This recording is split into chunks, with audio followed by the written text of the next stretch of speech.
Thank you, Chairwoman, and thank you for holding this hearing. I also want to say thank you to Administrator Guzman for joining us today. We know that even with the rising numbers of vaccines and vaccinations getting into people's arms, that even with the decreasing numbers of infections, that many small businesses are still feeling the impacts of this pandemic. And there are still a lot of financial and logistical hurdles that face small businesses throughout the economic recovery and reentry. And I know that Ms. Guzman and our committee and all my colleagues remain committed to supporting our small business community through all of these challenges.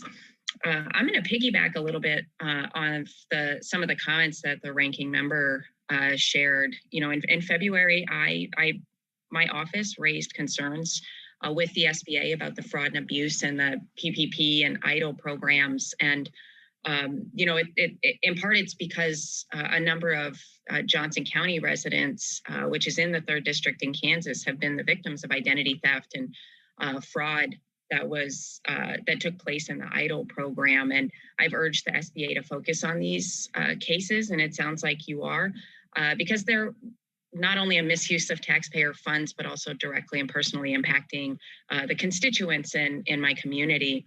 And Ms. Guzman, or Administrator Guzman, I should say, I'd love to hear you talk a little bit about the work that the SBA is doing to eradicate the fraud and waste and abuse from the EIDL program.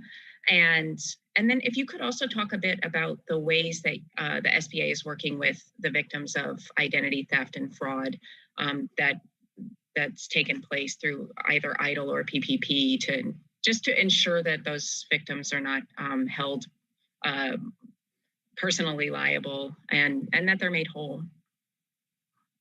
Yes, thank you for that. I mean, as I had shared, that we are implementing controls and evaluating on an ongoing basis. It's an iterative process to stay best in class, to prevent fraud. And that happens at the program design phase and enterprise-wide. So we're really committed to this issue.